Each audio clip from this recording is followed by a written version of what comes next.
Hello friend, आप सभी का हमारे यूट्यूब चैनल ब्राइट बुद्धि में आप सभी का स्वागत है। तो आज हम पढ़ेंगे अध्याय 7 मानचित्र अध्ययन। इससे पहले कि अध्याय 7 तक के वीडियो कंप्लीट हो चुके तो हमारे प्लेलिस्ट में जा करके अपने शेष अध्याय को कंप्लीट करके अध्याय 7 कंप्लीट करेंगे।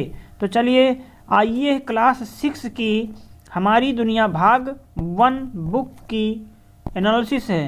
तो आप अपनी पढ़ाई को यहाँ से कर सकते हैं और बुक भी कंप्लीट कर सकते हैं। अगर वीडियो अच्छा लगे तो वीडियो को लाइक, कमेंट और शेयर ज़रूर करें, और जो पहली बार देख रहे हैं वो चैनल को ज़रूर सब्सक्राइब करें, जिससे हमारा अगला वीडियो का नोटिफिकेशन आपको जल्दी से मिले। तो चलिए शुरू करते हैं। कक्षा में आते ही रमेश ने गुरुजी से पूछा, गुरुजी कल मैंने पिताजी के ऑफिस में एक कैलेंडर टंगा देखा जिस पर कोई चित्र नहीं था, बल्कि उस पर कई गाढ़ी तिरछी रेखाएं खींची हुई थी। उसमें कई रंग भी भरे हुए थे। भला ऐसा भी कैलेंडर होता है? गुरुजी ने हंसते हुए कहा, आप जिसे चित्र समझ रहे हैं वास्तव में वो मानचित्र है। मैं सभी को समझाता हूँ। उन्होंने 2 चित्र श्याम पट पर बनाए। अब जरा इन चित्रों को गौर से देखिए। आप पाएंगे कि चित्रों में आमतौर पर चीज़ें वैसी बनती हैं जैसे वो दिखती हैं, परंतु मानचित्र में चीज़ें चिन्ह या संकेत के रूप में दिखाई जाती हैं। चित्र आमतौर पर ऐसे बनाए जाते हैं जैसे कोई उस पर जगह को उसके किनारे खड़े होकर के देख रहा हो, लेकिन मानचित्र हमेशा ऐसे बनाया जाता है जैसे उस जगह को ऊपर या आसमान से देख रहे हों। चित्र में मापक अथवा स्केल का प्रयोग नहीं होता है, परंतु मानचित्र में व्यापक स्केल का उपयोग होता है। चित्र और मानचित्र में यही आधारभूत अंतर है। आइए हम सब मिलकर गांव का नजरी नक्शा बनाते हैं। सभी बच्चों ने मिलकर के जमीन पर गांव की नजरी नक्शा बनाया। जिस दिशा में जो चीज़ें थी उसे वहां पर दर्शाया। आप इस मानचित्र को देख करके समझ सकते हैं कि ये चित्र कैसे बनाया गया होगा। ये गांव का नजरी नक्शा है। कुछ कीजिए अपने विद्यालय का नजरी नक्शा। गुरुजी ने कहा, मानचित्र बनाने के लिए हमें 3 बातें महत्वपूर्ण हैं: संकेतों का उपयोग, मापक का उपयोग और दिशाओं का निर्धारण। आप जानते हैं संकेत क्या है? गुरुजी ने कहा कि सबसे पहले हम उन सब चीज़ों की सूची बनाएंगे जो इस कमरे में है, मगर उन्हीं चीज़ों की जिन्हें दूसरी जगह हटा नहीं सकते। हम सब जानते हैं कि मानचित्र में सभी चीज़ें संकेत के रूप में दिखाई जाती हैं। आप भी सूची बनाकर सबके लिए ये संकेत बनाएं। सब मिलकर के ऐसी सूची बनाएं, उनके लिए अलग अलग संकेत भी बनाएं, जैसे श्यामपट्ट में उपलब्ध वस्तुएं और उनके संकेत। मापक क्या होता है जानते हैं, अथवा स्केल।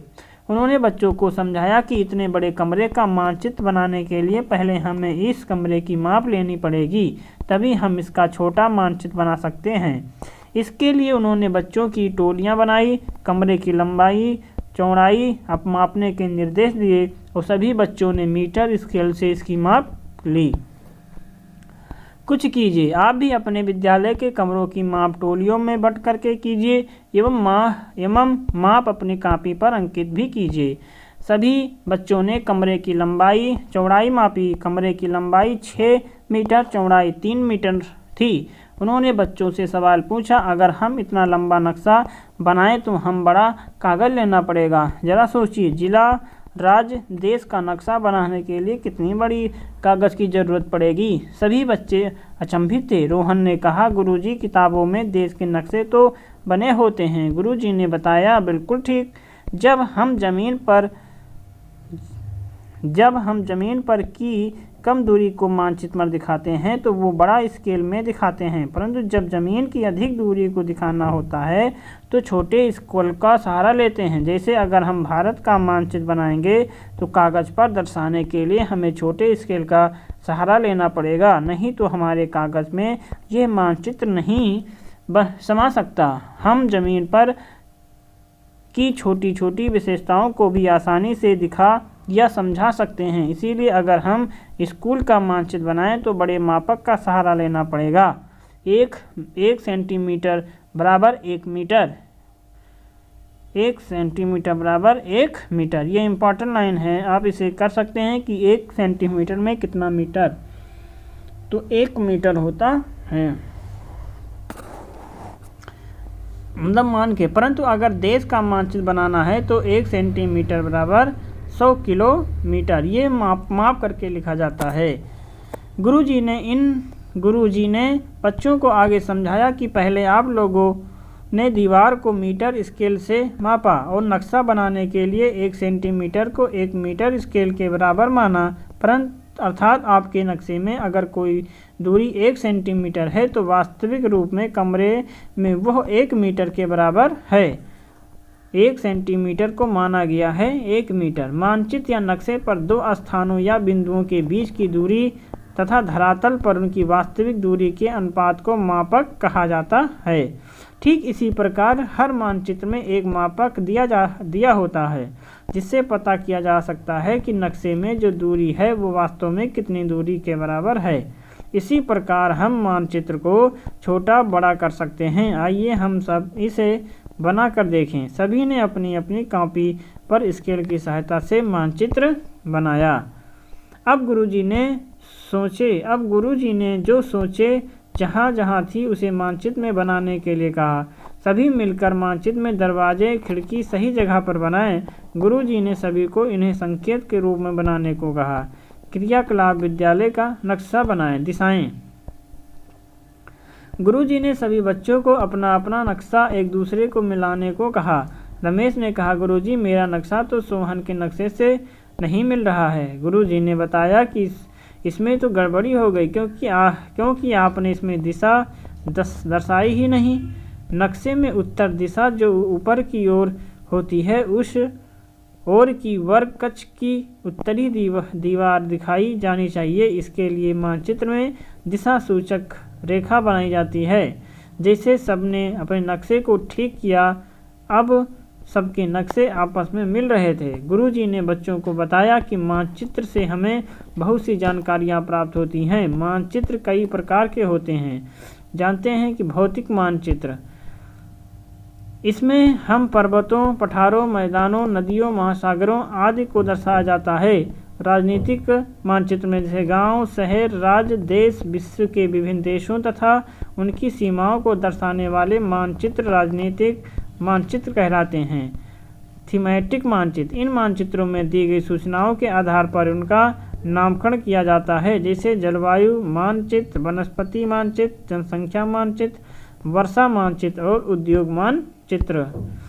अब यहाँ पर जैसे रेलवे लाइन देखे होंगे तो ये आप अक्सर रेलवे क्रॉसिंग के पास देखते होंगे। पक्की सड़क को कुछ इस लाइनों से दर्शाया गया है। कच्ची सड़कें डॉट करके और अंतर्राष्ट्रीय सड़कें डॉट पर एक लाइन फिर डॉट लाइन डॉट करके दर्शाया गया है। राज्य की सड़कें को इस तरह से, जिला और नदियों को ऐसे दर्शाया गया है। नहर को ऐसे देखा गया है। घास, पेड़, सड़क, पुल, तो ये सब संकेत हैं कि कौन चीज़ कैसे दर्शाई गई है। तो आप भी देख सकते हैं। रंग एवं चिन्ह, गुरुजी ने बच्चों को बताया कि नक्शे में रंग एवं चिन्हों की सहायता से हम वहाँ की जानकारी प्राप्त कर सके। इसी के लिए इसमें एक रूपता रखी गई है। जैसे जलाशय नीला रंग, पर्वत भूरा रंग, पठार पीला रंग और मैदान को हरा रंग। गुरुजी ने समझाया कि उक्त बातों को ध्यान में रख करके हम किसी देश एवं विश्व के मानचित्र का अध्ययन कर सकते हैं। अपने गांव मोहल्ले का मानचित्र बनाकर उसमें मानक प्रतीकों को अंकित करें। अभिभावक से पूछकर अपने गांव, प्रखंड, जिले से गुजरने वाली रेल लाइन, सड़क एवं नदी को मानचित्र में दिखाएं। तो यहाँ पर कुछ प्रश्नों के उत्तर हैं। जमीन के बड़े भाग को कागज पर दिखाने के लिए प्रयोग करते हैं क्या? छोटे मापक, बड़े मापक, दोनों मापक, उपयुक्त सभी। तो छोटे मापक का प्रयोग करेंगे। जमीन के बड़े भाग को कागज पर, छोटे मापक, जिस मानचित्र में पर्वत, पठार, मैदान इत्यादि होते हैं उसे हम भौतिक मानचित्र कहते हैं। मानचित्र में मैदान को दिखाते हैं किस हरे रंग से? मानचित्र में दक्षिण दिशा होती है कहाँ पर? दक्षिण दिशा कहाँ पर होती है? तो ये दाईं ओर, बाईं ओर, नीचे की ओर होती है। मानचित्र का निर्माण में ध्यान रखना चाहिए संकेतों, दिशाओं, मापक, उपयुक्त सभी का ध्यान रखना चाहिए। इन सब प्रश्नों के आप और भी उत्तर हैं जो आप कमेंट बॉक्स में दे सकते हैं। वीडियो अच्छा लग रहा है तो वीडियो को अपने हित में दोस्त के साथ ज़रूर शेयर करिए, और जो पहली बार देख रहे हैं वो चैनल को ज़रूर सब्सक्राइब करके जाएं। तो अब हम मिलेंगे एक नए अध्याय के साथ, तब तक के लिए पढ़ते रहिए, मस्त रहिए, नमस्कार।